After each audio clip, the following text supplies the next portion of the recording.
Yeah, hello, and thanks for having me here.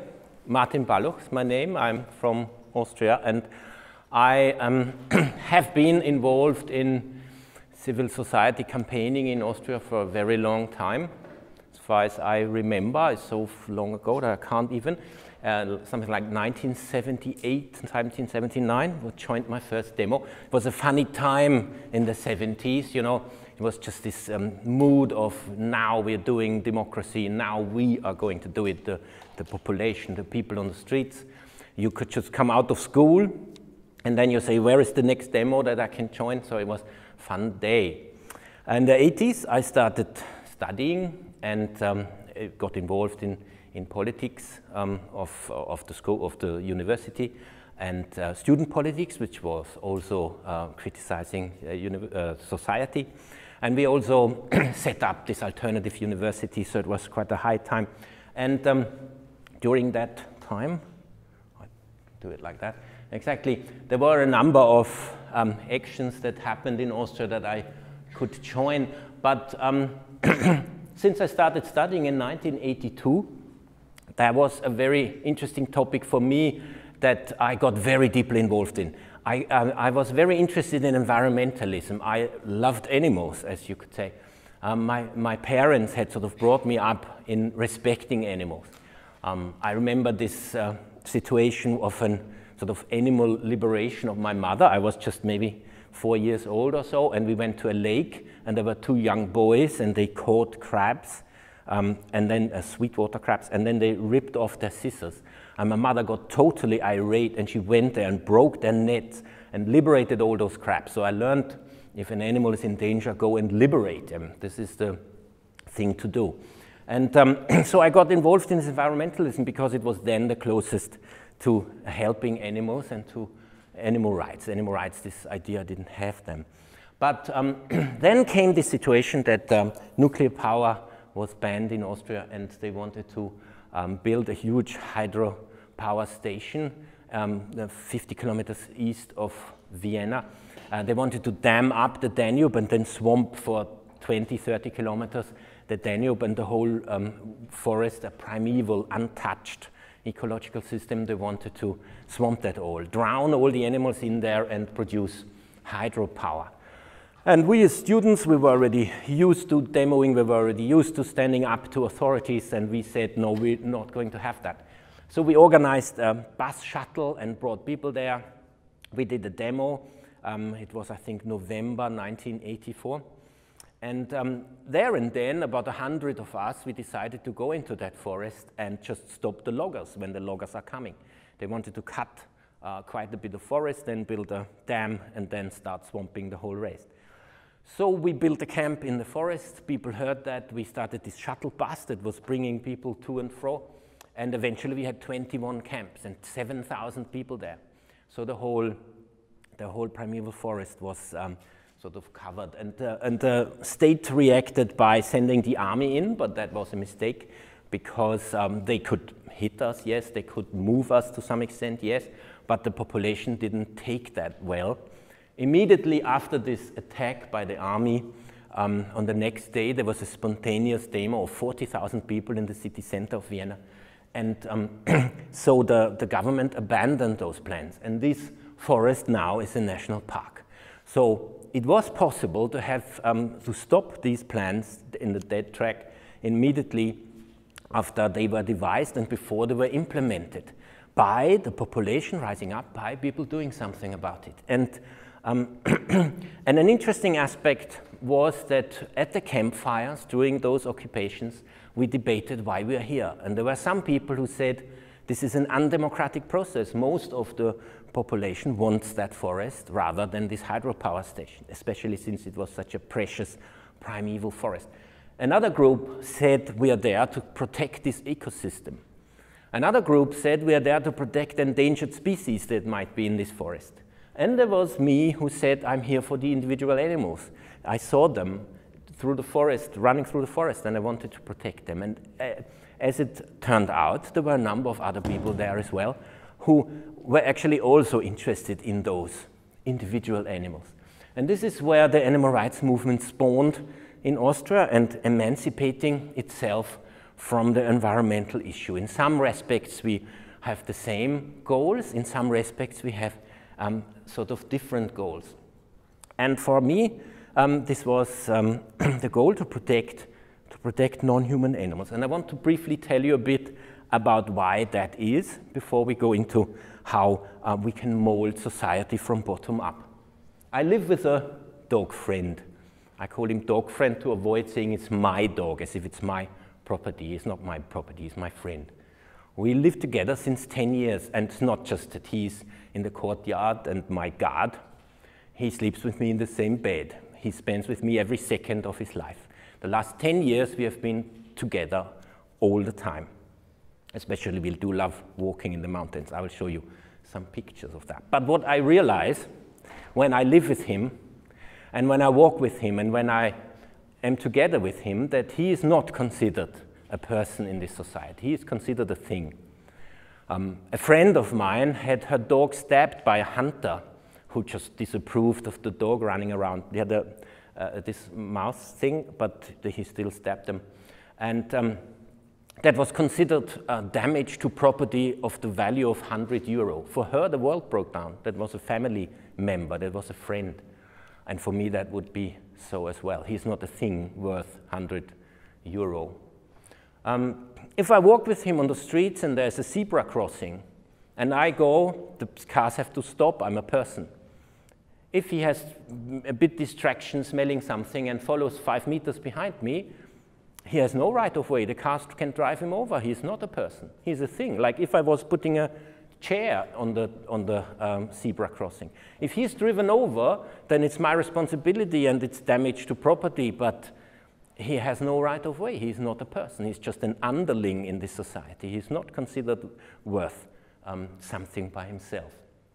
If somebody hurts a dog who isn't to value of somebody or isn't owned by somebody, you can't even intervene. Legally, there's somebody damaging property that doesn't belong, maybe it belongs to themselves. So you have no right to intervene. There is no right to help these properties, these non-human feeling properties. He has no legal standing. He can't sue anybody if they are hurting them. So in many respects, he's complete property. And in my personal experience, he's not.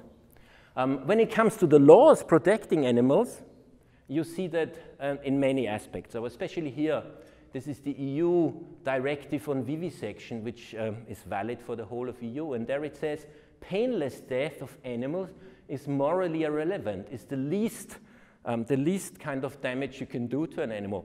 But for me, if somebody killed my dog friend, it would be the worst that could happen, you know.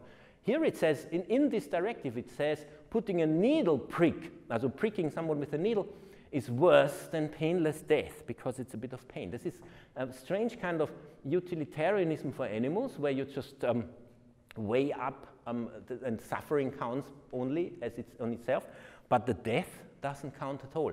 This is what hunters argue when they say we euthanize sick animals. In reality, they hunt for pleasure, but I mean, that as an excuse, it's the question of death. Is death damage or is death no damage? And for animals, generally, it is seen like that. And the background for this is that if you have a dog on a chain, then it is considered, first it's called it, although it's in reality a person, so he or she.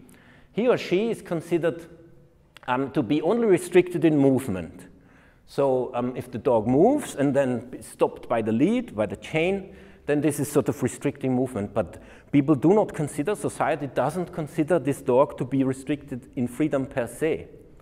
But is the question, does the dog know that he or she is chained and is caught?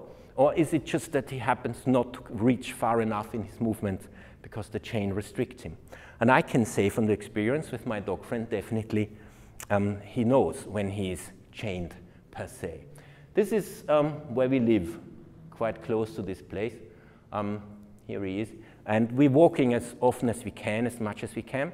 And there is a very specific experience you can have when you're out in the wild with a dog friend. He's not dependent on you anymore.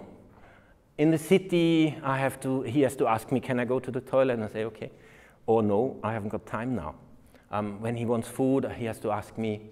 If he wants to go somewhere, he has to ask me. Everything depends on me, and he has to sort of live around me. And we get the impression these dogs are so helpless little things. We are the ones who know, we are the ones who do, we are the ones who decide, and these dogs are just so apparel, so accessoires. But in the wild, it's very different. We're meeting on the same level. He can decide as much as I where we go, and we have to arrange that amongst each other. If we look for water, he as much as I want to find it. I'm higher, he can smell better, so we can help each other finding it. He can find himself food there. We sometimes we look for berries, and I remember that he saw myself picking blueberries, and he tried it out. He went looking at me, picking them himself. He fancied them. Fruit he doesn't like so much, but blueberries. So once he wasn't there, I was walking through the forest, and I said, "Hey, Cooksy, where are you?" He didn't come. Then he came, all blue around his mouth. I said, "Where are these blueberries?" So I followed him, and we could eat the blueberries together. So there's suddenly a very different experience. We are very much on the same level. And when it's raining, we cuddle up, and then we watch the humans behind those double glazing windows, behind the sofa, on a sofa behind the, and in the safe from the rain. And I'm much more in common with him than I have with the humans behind the window. We both suffer equally on the rain, or we are both equally happy in the sunshine out there. And the humans, they're in a different world. So I experience him and the life with him as very much equal. There's a lot of communication between us. I read in scientific literature, I wish some scientist who has a clever dog lab. He says, I wish I know what dogs are thinking. I think it's strange, because I know exactly what dogs are thinking. I mean, it's so easy to communicate, and actually, when we fail to communicate, it's so apparent and obvious, because living together wouldn't work. I mean, if he always has to do what I tell him, then the communication is very one-sided. I just tell him, and if he doesn't do it, I sort of penalize him, apparently, or I give him positive reinforcement, but he has to do what I say.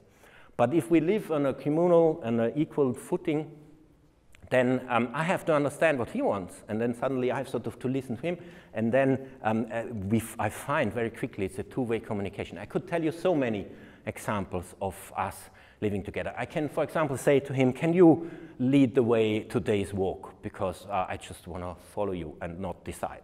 So he goes first. And then, funny, he decides the length of the route, and he has a clear picture in his mind. He knows very well the outset of the area where we live. And so he loves to go in a valley, in a certain valley, with high grass that is very damp and wet. And I thought, I don't like going there because it's so wet and so narrow, and I wouldn't have dreamt that he wants it. But when I tell him where to go, he often goes in this valley and just walks along the valley. So I learn by opening my mind to him that he has a wish by himself. He has intentions. There's specific things he wants to do. And if I always come as this dominant human who tells him, now we're going this way, and this peak is the next, and then we go back home, and you follow me, then I would never learn that. But now I know that there's a lot of things he wants to do, and he has a clear picture of how he wants to set up his life. Animals are beings who are like that. They have a clear picture how to run their lives. They are autonomous beings. Social rules also we have to make up, like in every partnership, You have certain things that are very important to you, the other one has that as well, and how do you fight that out? If they don't contradict each other, fine, but if you want something the other doesn't, or the other way around, then there is a bit of sort of social conflict. How do you do that? If they do something that you disapprove of, you're just sad, or you're pissed off with them. You show them the cold shoulder. It's very much like it happens between us. If I do something that he dislikes, then he ignores me for 5 hours. And I learn then this is something that upsets him. And if he ignores me very strongly, then I know it upsets him very much. So next time I learn, rather not do that if it's not so important to me. So we adjust. There are certain things that I ask him to do and he understands. For example, I don't like it when he hunts, because when he hunts, he hurts an animal. It makes me painful. I don't like that. I cry then, or I'm very sad, and he realizes that. He feels very clearly if I'm sad, and he doesn't want to make me sad. The relationship between us is more important, so he doesn't hunt. And indeed, he doesn't hunt at all. I've been out with hunters walking. There are some friendly hunters you can do that with. And they were so surprised. Why isn't he hunting? He said, you know, I never trained him. I never beat him if he did it. I never gave him sweeties when he didn't do it. I just cried. And he realized this is something that I don't want to do. I don't want to have him cry, so he doesn't hunt. On the other hand, there's something strange that he loves to do, that is rolling in dead bodies. I don't understand why, for the sake of it. He smells so awful. And dead bodies, especially that are rotten since 10 days or so, this is the best for him. He sniffs them out from hundreds of meters, and I know when he runs towards it, oh God, now he's going to roll in this dead body again. Then he has all these bits on him, and he smells. And I told him, can you please not do it? And he said, it's so important to me. I just love it. I said, why do you love that? I don't understand.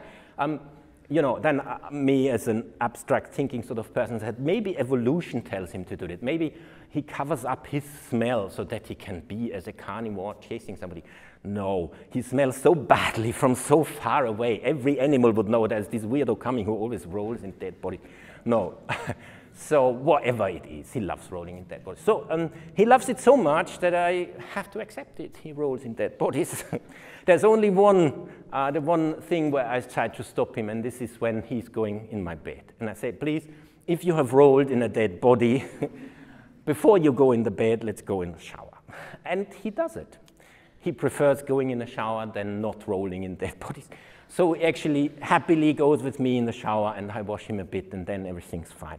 So, you know, the social rules aren't made by me, and they don't adapt to me, and I don't tell him, I am the dominant one, you have to live like I want. I have to adapt to him as well, and sometimes close my nose. You know, suffering, the painless death is of no use. Suffering is the most important thing. Here we are in minus 14 degrees, up on a little mountain ridge.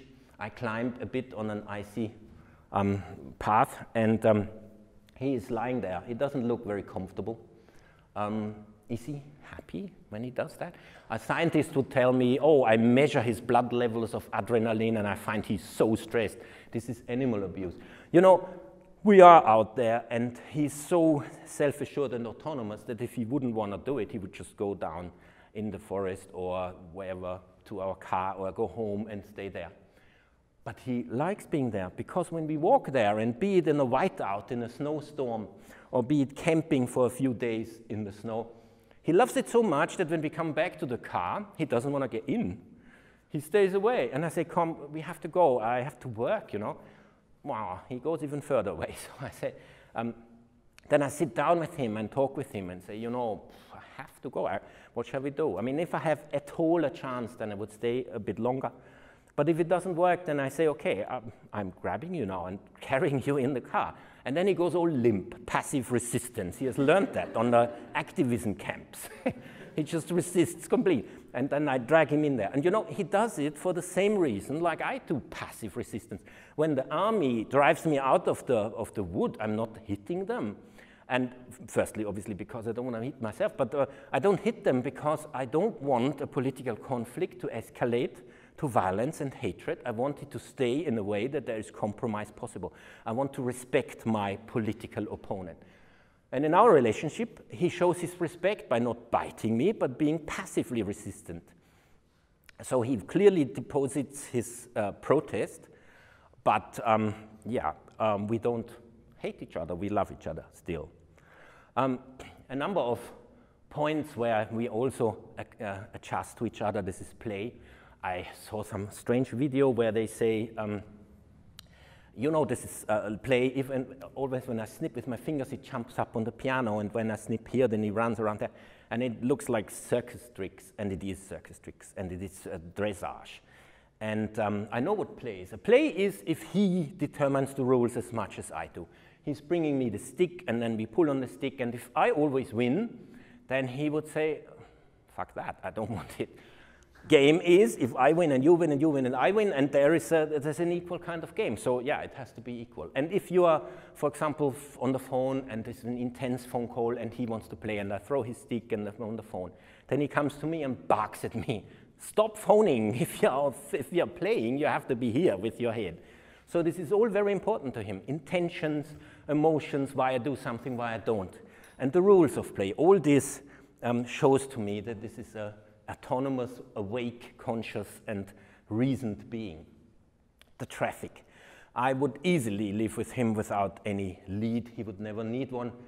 He understands traffic. An animal, like a dog, who had the opportunity as a child to grow into it, is safely protected by his friend, and understand the traffic until he is an adult, understands it well enough so that he can freely run around and not get hit by a car, and understand that.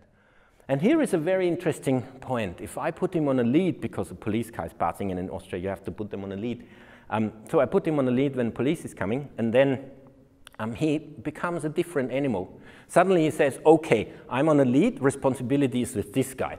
And then he just goes straight onto the road and said, what are you doing? I have to keep him here then all the time. And if we meet the dog and he's free, then he's fully self-responsible, you know. Then he gives his calming signals, licks here and looks somewhere else, and then sniffs a bit and then walks on. And if he's on the lead, suddenly, wow, he gets such big hair and behaves as if he's a big killer. Because he says, this guy is responsible, you know, he holds me back so that I cannot get there, so I can behave like a madhouse. So very, very different if he's on a lead or is not on a lead. So he's absolutely conscious of that.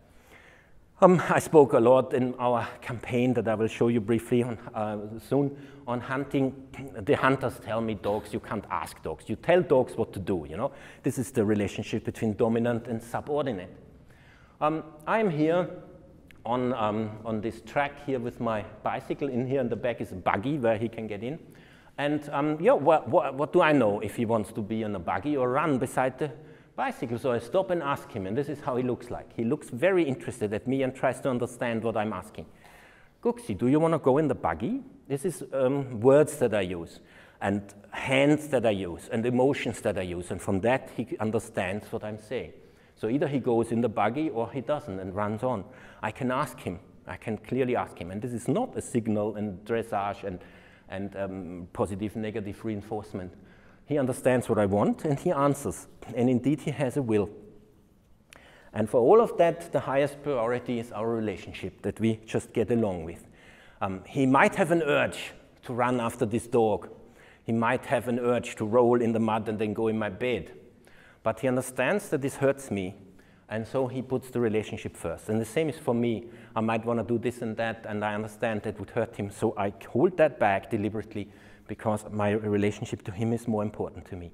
So I understand that he is this autonomous being, and I want to give to you now a few more natural scientific arguments to underline that. Maybe we can switch off the lights. I see that slightly better. Is that possible? Let's see if that works. Okay. This is my dog friend's brain, and this is my brain. You know, and I'm told dogs are just instinct machines. Okay, but instinct is from brainstem. This is this thing, and it is here with mine, and this is his, and they look very similar, don't they? This is what they call the cerebellum, the small brain. This is for conditioning, if you get positive, negative reinforcements. I have that too, and it looks very similar, doesn't it? And then this area here with me is the system where my emotions get conscious, where I got consciously aware of my emotions. And this is my end brain, where I sort of reflect and produce a conscious decision. But it's the same here. There's the brainstem, there's the cerebellum with the same sizes, and there is this area that makes conscious feelings, and then the reflection for a conscious decision. This is exactly the same. It's just a bit shrunk down to size. He's a 10th brain size, but a quarter body size. So maybe mine is 3 times more. But in principle, it's the same structures and it's the same relative sizes. So why should I be a person that can decide things and he's just an instinct machine? This is so obviously wrong. I have another argument. Mirror neurons. I don't know whether you've heard of them. They've been found in awful vivisection experiments in the 1990s with monkeys. And this is a neuronal system that helps creatures understand actions of others. Certain neurons fire if you grab with your right hand something. And the neurons fire exactly the same if you see someone else grabbing something with their right hand, which shows that this creature who has those mirror neurons is capable of understanding there is another being, conscious, intentional being, that grabs something with the right hand, like I can do. And indeed, animals and dogs especially have those mirror neurons. They can do that. And not just understand in what others are doing, but 2/3 of them are here to understand why they are doing it. These mirror neurons help them to understand that. So if there is somebody in fear, my mirror neurons fire exactly as if I am in fear. So these mirror neurons tell me there is somebody in fear. And the same is for pain. This is why you so physically feel the pain that you see in others, because the same mirror neurons for your pain fire when you see the pain of others. But dogs have that the same. But dogs can feel the pain of others, and I know that because I've seen it. When I have pain in my hand and I have a pain reaction, he comes to me and understands that. When I'm sad, he comes to me and comforts me. Usually he's not very physical, but when I'm sad, he's very close and comes very close to me and obviously comforts me. So he understands these sort of things. And this is the basis for empathy and moral feelings. Animals, especially dogs, not especially, but dogs as well, have the basis for empathy and moral feelings, definitely. There is some magnetic resonance scans of dog brains, and no, this is not evil vivisection, because if you were to chain an animal to this magnetic resonance scanner, or if you fix them to it, then there would be all over fear in their brain, and you wouldn't see anything else than fear. But so they have, this guy has used his own dog friend, and he sort of got him used to this magnetic resonance scanner, and then let him sit in it, and he had to keep his head very close, very still. And then he showed him stuff like smells of different beings and smells of other dogs and so on. And there's a lot of things that he concluded from that, and especially there's a similar neural activity as with humans. He says there's especially strong reaction if they have unknown dogs, and there is least reaction if it's their own smell. So they do definitely recognize their own smell. And isn't that self-awareness? If you smell something and say, I know that, that's me. This is self-awareness, yeah? So why say a dog isn't self-aware if he can recognize his smell? We might not be able to do that, but we recognize ourselves in the mirror. For us, the eyesight is the most important. For him, the smell is more important. So if you recognize his smell, it's like us recognizing ourselves in the mirror, and that is self-recognition. They say there's episodical memories. They can remember if they smell some human or some other animal that they had positive or negative reactions with. And these positive feelings show in brain activity. So they remember positive interaction. Dogs have oxytocin, this hormone, they call it love hormone, that is especially prevalent when a woman, a mammal, gives birth. Then she's full with this oxytocin to establish a relationship with this newborn child. And that is not only with mammals and not only with humans, but this is with all animals. And indeed, you can measure that, and it's stronger if the relationship is a secure both type relationship, and it's much weaker if it's not. And the funny thing is, those people that measured this oxytocin, this complicated molecule in the blood, found that the highest oxygen level they ever found was after a dog and a goat were cuddling with each other. So apparently they have a very close, intimate relationship, so that they love each other so much that you could see that. And that is the case with these animals. You know, we all know romantic love. We all know the physical feeling if there is a close person who comforts you. This is why comforting works, because these hormones come in your bloodstream and you feel so well. And it actually helps against depression. It stabilizes your mind. It gives you a positive outlook in the world. And the dogs feel the same, and the dogs can produce in you the same. If my dog friend comforts me, I feel that. And if I comfort him, he feels that. So there is a very real relationship between us that is not just dreamt up by animal lover weirdos. Self-awareness, this crown of evolution that supposedly only humans have. I gave you an example that he definitely has it as well, because he recognizes his own smell, but also that he's different on a lead. He knows that he's on a lead, and sometimes I forget, you know. He has a security belt in the car like I have. So I put him on the security belt, and then we drive, and I forget his security belt and open the door and say, can you come out? He says, no. I said, why don't you come out? I thought you want to walk. No. And then I look and say, oh God, he has the security belt. He remembers that. He knows I'm sitting there, not running against the belt and being pushed back. 2 hours drive, and he knows I'm sitting here on a belt. You must undo me before I can go. So he is very much self-aware that this is the case. recognizing my intentions, recognizing my fear. I remember that I was once under a tree in the deep winter snow, and he saw me under that tree in the snow, and he ran over and grabbed me here on the scruff and pulled me out underneath the tree because he was in despair that I am in need of help. He recognizes that very clearly. He, funny enough, has humor also. He makes fun, like putting a stick there, going away, and if you go and grab the stick, whoop, he's there and gone it is. Or he surprises bicyclists. He loves that. I hate it. We going in the car, and he's in this open window looking out. We're overtaking a cyclist. He's quiet, quiet, quiet, until we are on the side of his head. Wow, wow, wow. And this, and then he laughs. And I don't. Actually, also yawning is contagious, you know. Yawning is contagious because of the mirror neurons. If you see someone yawning, the mirror neurons fire as if you are yawning, so you are yawning yourself. This is often something that happens. And indeed, there is a New Scientist article on self-awareness in children, and they say when they start yawning, when others yawn, that shows that they are self-aware. Well, he yawns when I yawn. I mean, not like a command, but I tried it. I just yawn, yawn, yawn, and he starts doing it himself. So obviously this is the case. Actually, it's already proven. Many of the things I say is proven by scientific behavioral research, but definitely he does the yawning. Actually, it's also another test of that kind. If you just always do what he does, it doesn't take long and he gets really pissed off. He understands very much that you're just mimicking him, and then he gets pissed off. So therefore, if we take that serious, that he is a conscious being, that he has a free will per se, that he wants to be free per se and not just in movement, he has a wish on his own and his own values, then the abuse of animals in society is a crime of unimaginable proportions. Then we have to take those animals seriously.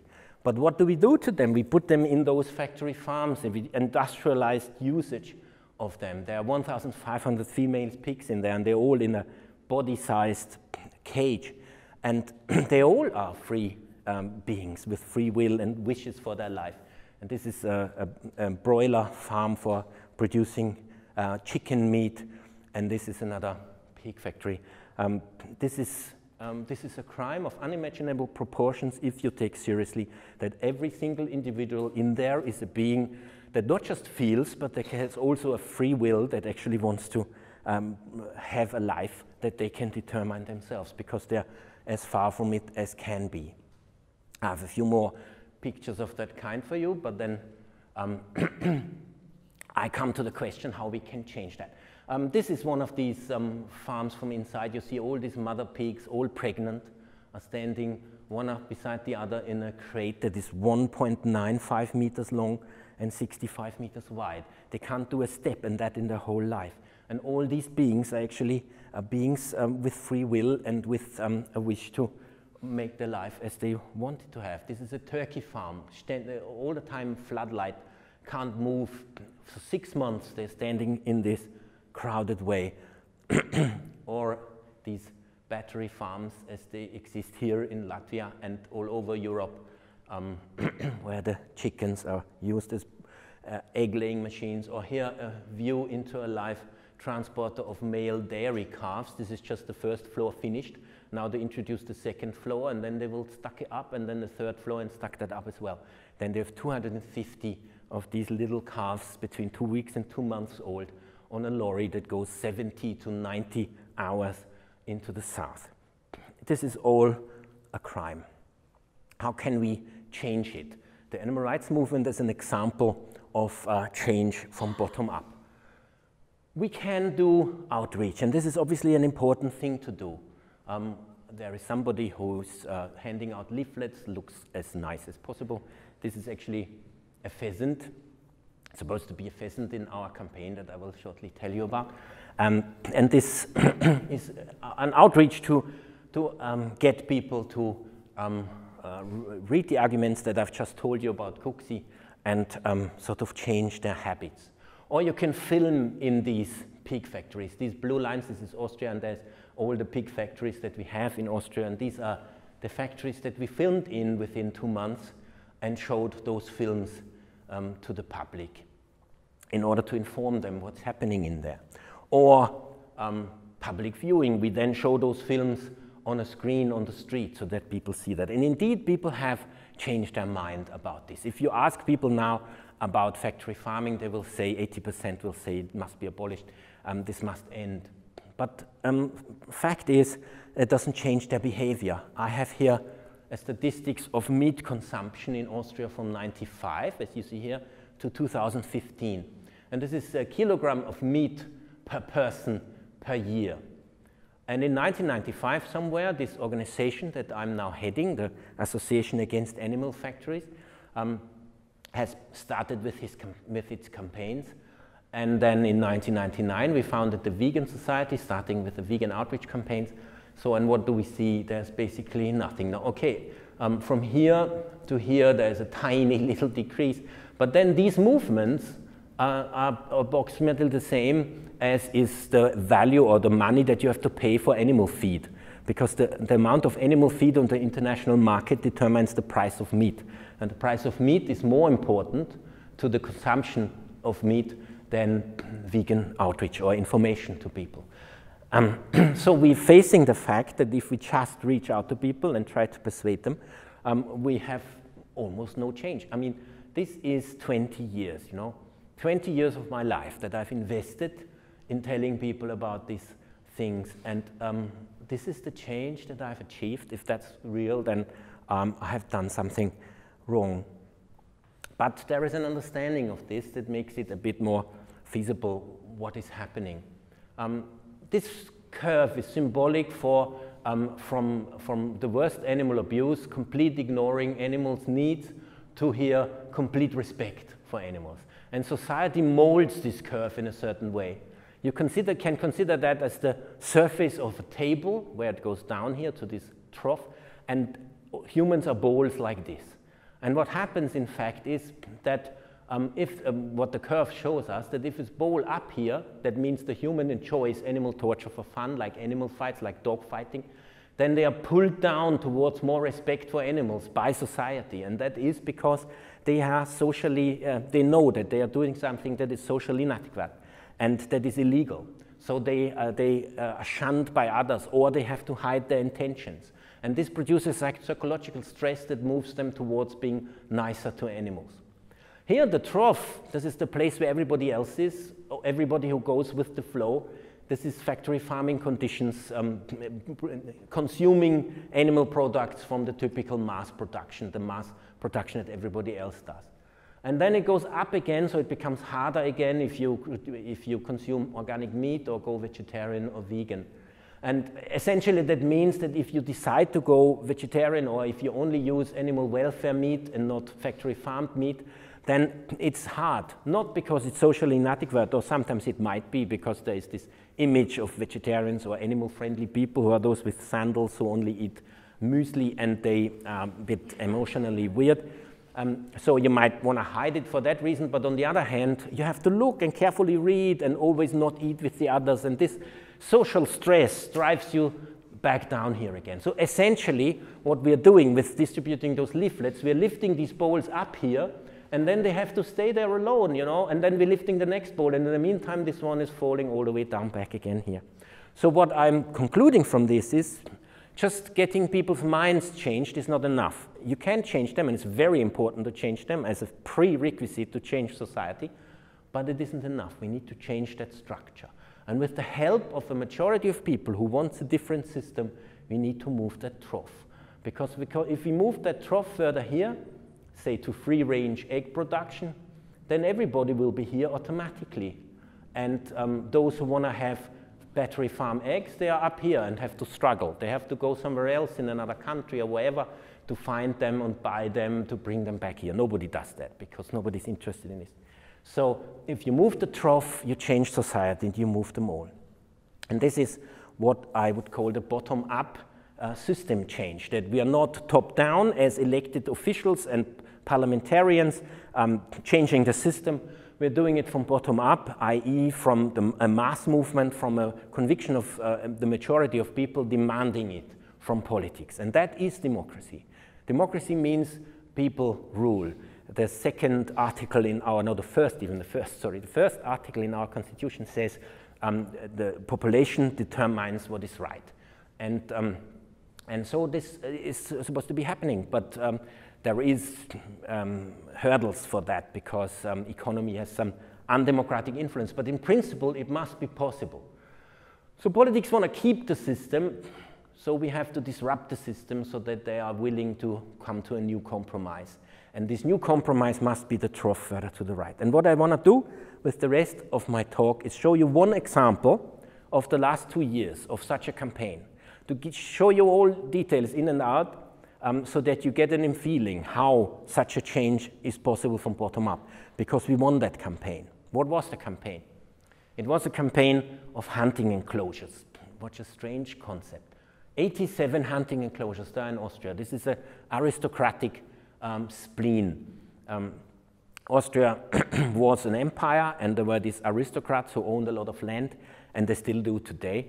And in this land, for hundreds of years, aristocrats let animals be bred, and in the enclosures that is encircled by a fence, they then go in hunting and enjoy themselves shooting animals.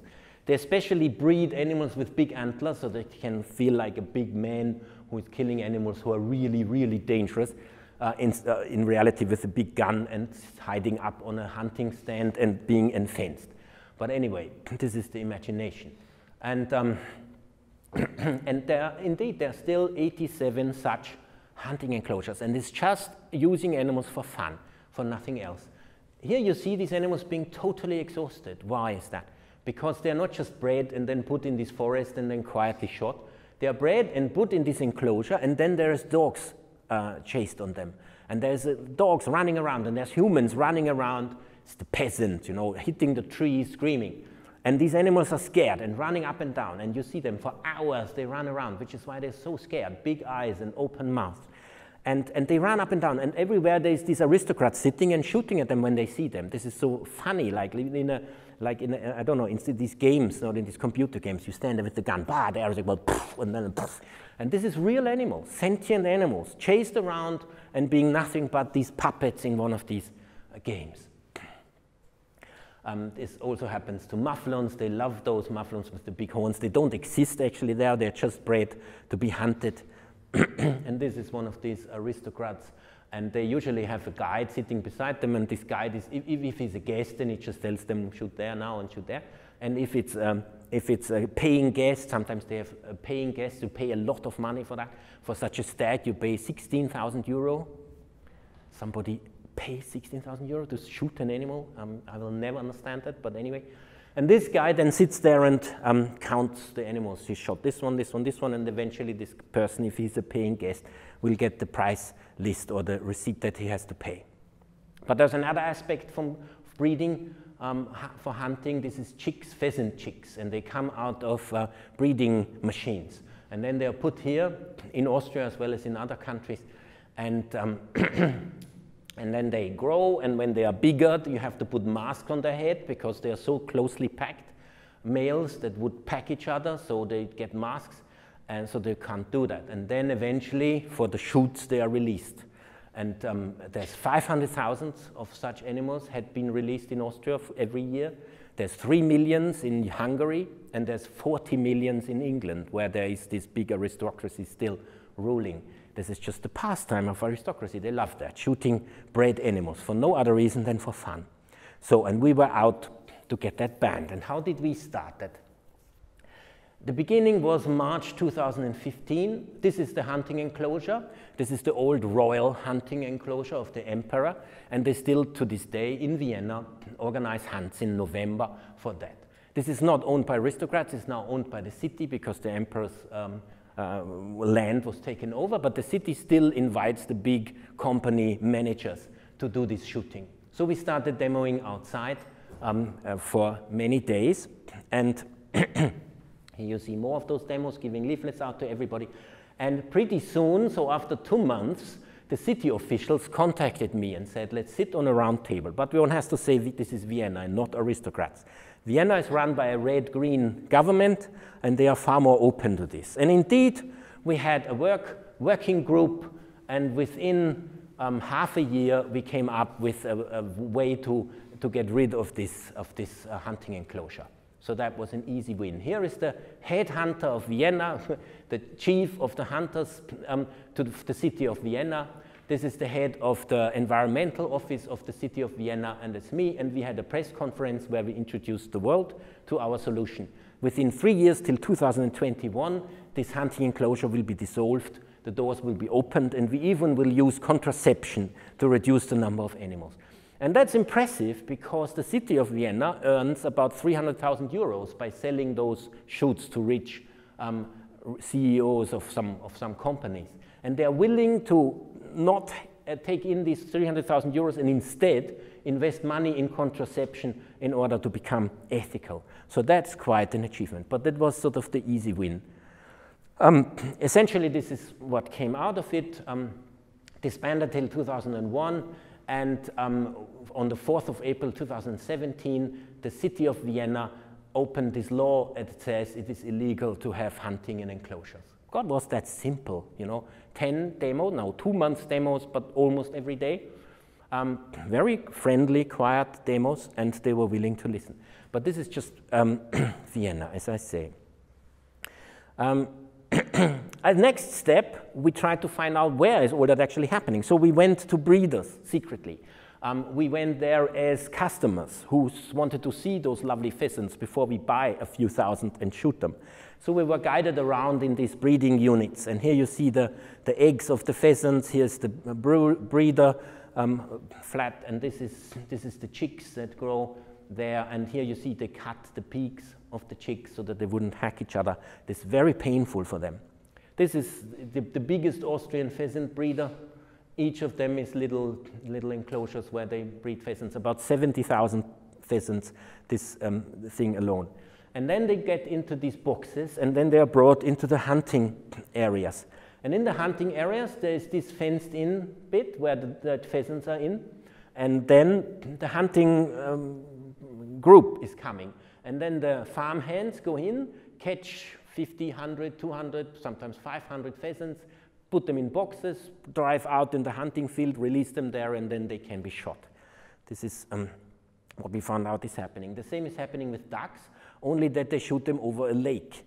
They put them over a lake and shoot them there. This is an artificial lake where they put 5,000 ducks, and then the hunting party is coming. Then they lure them out with food that is just outside this enclosure, and when they fly back, they shoot them out of the air, and then they send the dogs after them. They find it very funny if there's an injured duck swimming in this artificial lake, and the dog is chasing that duck and bringing it back. Then they scream and jump around and say, "My dog is so fast." It's unbelievable, this inner cruelty that these people have. Anyway, so we started now with media actions. We wanted to have the public properly informed. We have seen it, we have the pictures. Now we did week after week after week actions. So what kind of actions? This is a hunting enclosure that we symbolically built here with the hunters. They're all well-known aristocrats in Austria, and they got their faces here, masks, and they shoot these animals here with animal faces. We did that all across Austria in all bigger cities. We also had this crime scene situation where there is these shot animals and police basically looking for them, and here the locked up hunters as a symbolic scene, and here the state television filming this. We had a demo of one of these aristocrats. Every activist is him, and he all has these statements to say. He say, "I want to shoot bred pheasants." This says, "Leave my hunting enclosure alone." This says, what? Yeah, but that will inform the state police about our activities. And then it says what the animal rights people saying is all wrong, and so on. So these were his statements. Then there was a model who was painted as a pheasant and got in this pheasant pen and was photographed by media. Then we did this toilet action, a bit childish admittedly, but here it says, "A hunting enclosure stink to the sky," and there is this famous hunter sitting on a toilet, and there is the animals doing snipey comments here to their bowel movements. Anyway, everything to get into the press. This is an award in the city center. These are all famous hunters, and here were the awards, and they received an award like this person received the stone heart. He has the stoniest heart in Austria for doing this hunting. This is a flash mob we did. These are, again, these famous hunters, and these were the animals, and we chased them through the streets. This is another of these aristocrats outside his castle, his palace, and he's just walking with an enclosed wild boar, and yeah, he's walking around so that this connection is done. Then we retrieved dead pheasants from these pheasant hunts, and we presented them on the street on many different places. This is the dead animals, the individual animals that they have killed just for fun, so that people would see that. Then we spent 24 hours in a pheasant pen, also all over the place, in different cities in Austria. We did big demos with 500 people participating against hunting on bred animals with little candle lights in the night. This is a castle of one of these enclosure hunter aristocrats. Then there was pole dancing, this 52-year-old woman. He's a vegan activist, and she does pole dancing. And so she did a choreography as a deer in an enclosure, which is why there is this fence around. And she did this dance as a deer that is being chased and eventually shot. Here are the hunters with the guns on both sides that then step in and shoot her in the middle of this performance. Again, it was in different cities. We also had posters put up. This is a banner on one of the hunting enclosures here. This fence is the fence to the enclosure. More banners, posters put up. Then somebody put these grieving notices up that says that wild boar Sonia died here. She was shot here in this enclosure. There were thousands of those distributed. Then there was dead animals from those hunts being presented outside this regional parliament with blood all over, demanding a ban on this. Then there was a postcard.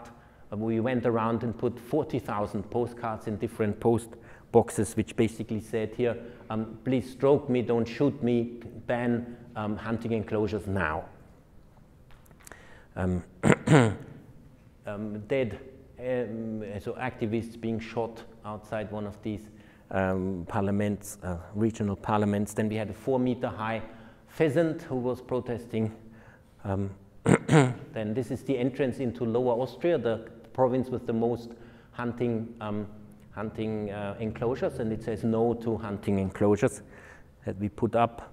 And we also had that funny thing. This is hunting enclosures, and said it's for your bottom, and this is toilet paper.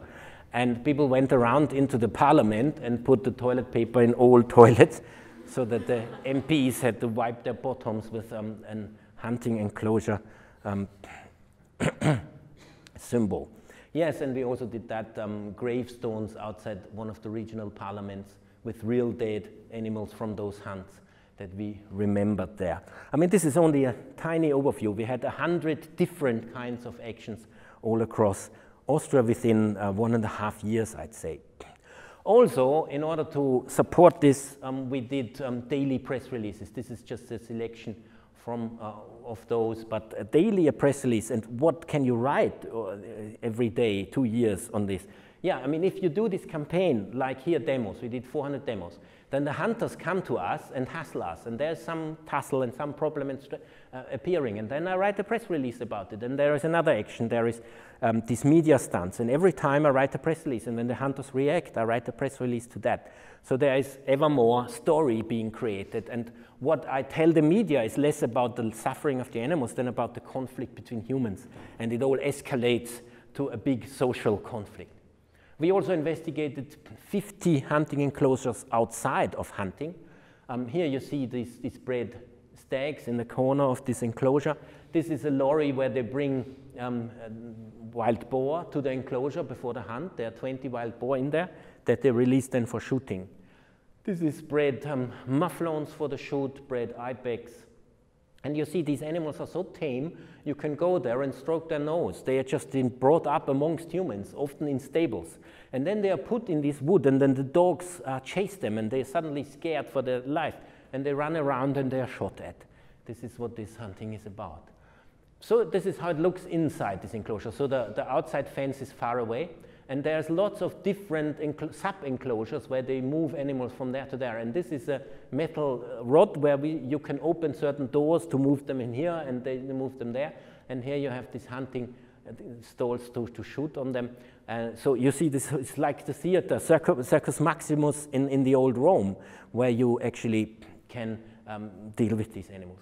So when it came to October and there was still no reaction, we did step it up a bit and did a big open rescue action. These are partridges, and they are bred here by an aristocrat to be shot. And when he wanted to hunt them on the 3rd of October, we went in, we took those 17 of those partridges out, and we put them in a shelter, in an animal shelter. And we made that public. And also we dared to make the animal shelter public. We were hoping they would go there and there would be the conflict hyping up. And actually the media did reported very much, because it's such a criminal act, you know, you're stealing property as a fact. I'm just liberating those animals, saving them from being shot. I dared do that, and I said, just bring me to court and I will explain that. But they didn't. They never sued me, not even sued me. They didn't charge me. The state prosecution didn't, and they didn't sue me. They didn't dare do any of that kind. And then we went to the hunts. They're always in autumn. They usually begin in September, but mostly in October, and they last till the end of January. The enclosure hunts, and the same is true for the bred animal, the pheasants. In the season 2015-16, we went 51 to 51 hunts, and in the following season to 27. So altogether, 78 times we went there. What does that mean? This is the hunters, the aristocrats here on this horse carriage, and these are the hands, the farm hands who drive behind them. They have these pheasants with them. They release them into these bushes, and then the hunters surrounded them. And we drove there, this is my car, and we just took pictures. So they block us in, and then we call the police, and they call the police. And it starts to be a hassle, and this hassle leads to media reports. This is a hunter who got so pissed off with us that he put a hunting hand, not an aristocrat himself. He put himself this mask on, and he has actually a picture of my face, you know. And he put that on him, and then he went with this bottle of petrol to us and poured it over us, just that he didn't light it. We did report it to police, but police ignored it. The typical situation, I'm going on a public footpath, so fully legal. 4 hunt hands are sent to hassle me. They just walk with me, push me around, stand in front of me, hold my camera close, and just try to intimidate me all the time, you know, but I do it. And if they hit me or punch me, well, good, because then I do a press release, and then we'll bring it into the open. This is the moment the dogs are sent in. First, these hundreds of pheasants are put in the field. Here's the aristocrats standing around. And then the pheasants fly up because the dogs run in, and then they shoot at them. And that's really a massacre. These hundreds of animals fly up, and they all fall down like rain, and the dogs run and retrieve them. And it's such a horrid scene. And I shout to them and said to them, how can you do this? What an unempathetic weirdo you are. And then it escalates, you know. And then this guy came to me and said, you know what should be done to you? This. So I filmed him, and I reported him to state prosecution and made it public and showed the film on Facebook and brought it in television. And this is how this conflict goes on. This is another hunt with 50 of these weird aristocrats, a lot of helping hands, police always there trying to hassle us. Some aristocrats managed to get a police exclusion zone. They had 7 roadblocks by police so that we couldn't drive near the hunt. And then they tried to chase us away, although it was fully illegal. Eventually, because we're always on public roads only, eventually we went to the Constitutional Court, and the Constitutional Court found it illegal of the police to have removed us. And this is another typical attack. This hunter came to the filming woman who was filming that, and he punched her in the face. I could show you the film, maybe afterwards, whenever. We prosecuted this guy, and he paid €300 for the pain that he caused, but was not convicted. So we do find, yes, that the hunters are generally, as aristocrats, being found to be leniently treated, but we don't let them do with us what they like. We bring it into the open. A few more points we made according to science. We had a lot of science on our sites, an opinion poll, 70% for a ban. in March 2016 presented here on television an opinion poll. 91.4% of the people in Austria say, should hunting in enclosures be forbidden? 91.4%. What a politician can say, I ignore that. We had 4 scientific expert statements that we could present, 2 press conferences where we did this, and then the province of Burgenland was the second one that caved in. First we had negotiations, submissions to the government, expert talks. Then they suggested a reform. We said this is not enough. We started disrupting. This is the minister responsible, and she has a private talk amongst journalists, and we appeared there and said ban enclosure hunting. Here she is approaching a wine feast, and I'm standing in the way and saying ban enclosure hunting. We did that often enough, and then came the ban. March 2017, she announced she will ban it on the 15th of May, just about now the ban took effect. Phase out till 2023, it's 7 years, but the ban is here. And to the phase out, there is a strict reduction of hunting. They cannot hunt as much anymore, and the number of animals that are introduced is restricted. So it is a restriction, but on the 15th of May, at the 1st of February 2023, the ban will take effect. So we had the second province had fallen. As next thing, we tried to get a federal ban on releasing the birds. We had put in summer 2015 an application to a commission that is within the ministry.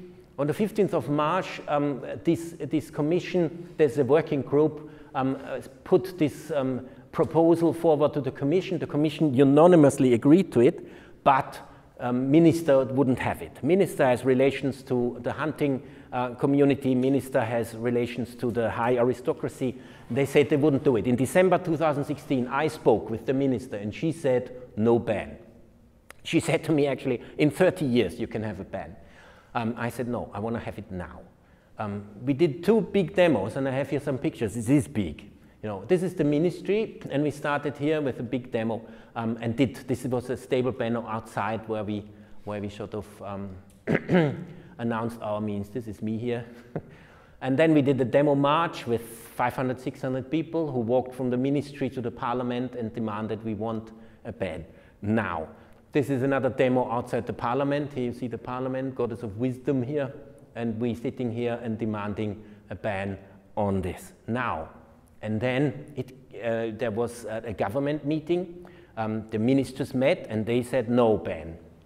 So still not. So we started a petition.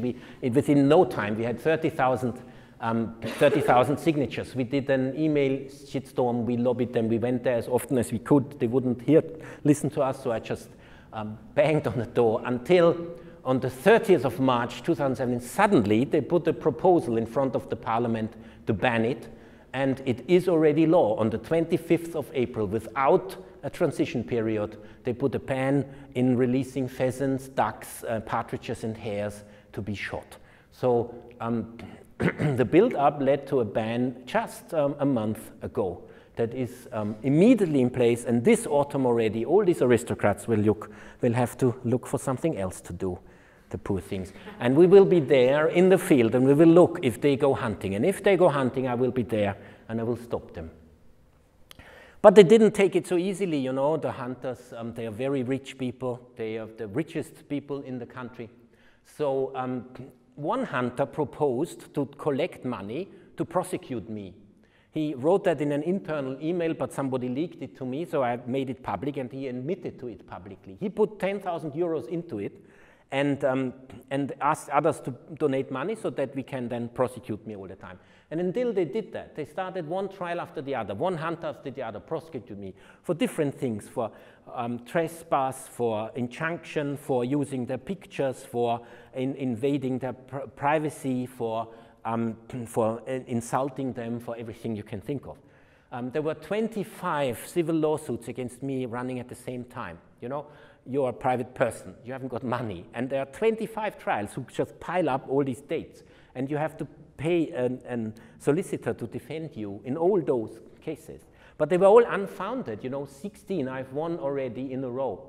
But the one that is running now, they claim 110,000 euro, and they claim it for insult, you know. They say that my campaign and my naming them and showing their picture is an insult, and they want damages 110,000 euros because the poor aristocrat has been so insulted. We'll see how the judges rule, but you know, the judges aren't completely independent. They are impressed by hunters and by those aristocrats. So it might well be that I will lose one or the other of those trials. It's not such an easy thing. But that I won 16 says that this is just an unfounded attack, you know, undemocratic but legal attack. And then came a spy. This woman turned out to be a spy by a hunter. She was planted in our group and participated in those demos. She soon came into our email groups and got the information. And then she handed all, as we know now from court documents, she handed all the emails further in to the hunters. She gave them the Facebook identities of activists. She gave them names of activists so that they could sue them. And even the occupations of where they work, so that the hunters try to coerce those that rent out flats, that they would retrieve the rent. They tried to get the person who rents the office flat to us, that she would take it away. So there's lots of pressure of that kind. And she was a witness in court, a surprise witness. Suddenly they said, oh, we have a witness.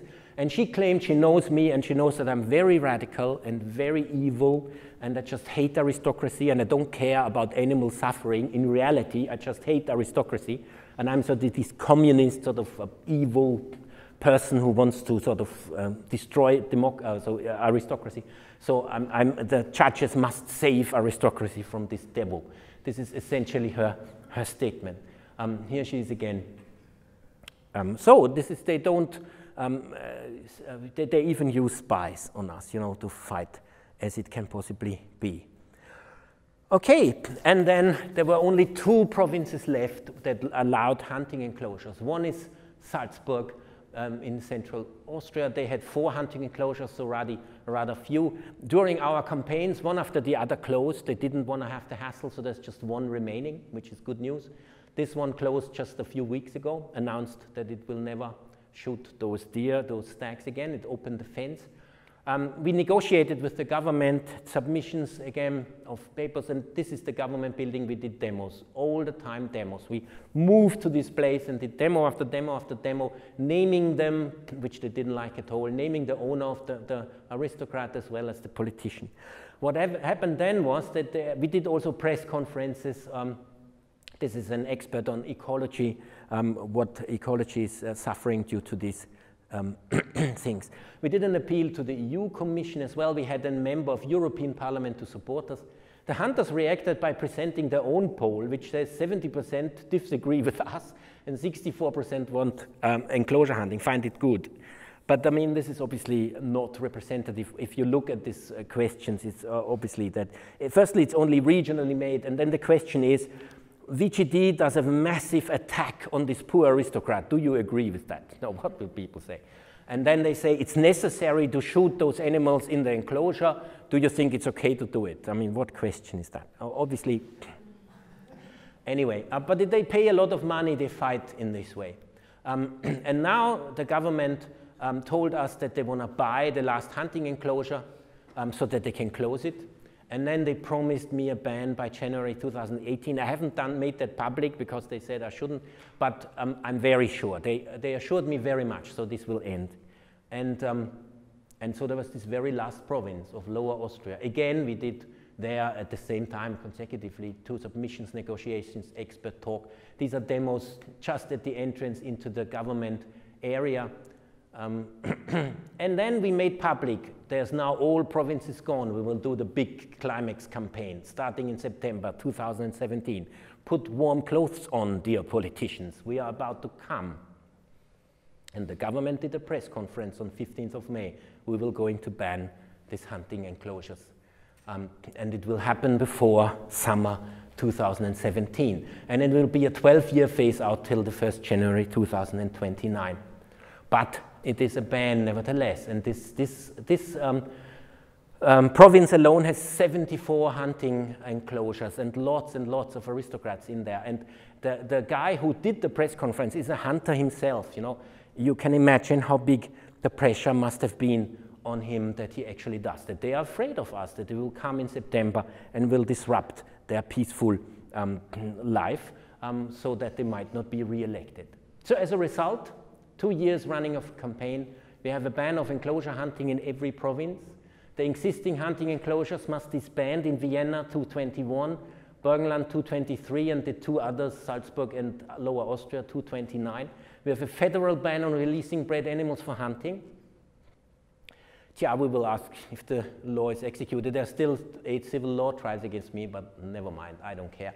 As long as we have that ban. But you know, 2 years ago, nobody knew what enclosure hunting is. Nobody in Austria knew, and they would have done it on and on and on forever. If there wasn't somebody who just came up saying, no, this is something that is so gross that the majority of people wouldn't want to have, so we must ban it. And this wasn't the first successful campaign. Actually, this kind of campaign style we started in 1998 and got the fur farm ban, circus ban, battery farm ban, animal solicitor scheme came with the battery farm, ban on all experiments on apes, ban on caging rabbits for meat, ban on pig grades, vivisection that failed a bit, animal protection in the constitution, lowest stocking densities for broiler hens and turkeys in the world, and a ban on hunting bred animals 2017. And next year we will go for the fattening pigs. We will say they have to have straw and they must have a comfortable lying nest. This will be our demand for next year, and we will set up the same sort of campaign style. And I'm very convinced we will win that. Why am I convinced? Because we have won every single of these campaigns that we have done. It starts out with changing people's minds, and that's very easy on those topics. The large majority wants it. We understand that the system change must happen so that the trough moves sort of to the right, as you saw in the picture. This needs a confrontation, but it's non-violent, and actually we stick in the law more than the opposition. It's an incremental change, yes, based on solid scientific facts. But we have a lot of decentralized participation. We have lots of groups across the country who support it, and all in one we do that, and from there we move bottom up towards the politicians so that they adjust and eventually listen to the majority and agree to the ban. This is my suggestion of how to change the system within democracy. Our democracy is not very old. Yours here is even younger. One has to sort of form democracy and learn to live it. This is, I think, what democracy in practice should be. It isn't that you once go to a ballot and then you get an elected official that listens to economy more to the majority. Democracy is ruling of the people. The people actually have to say what's happening. And this is how we try to enact that. Thank you for listening. Maybe you have some questions.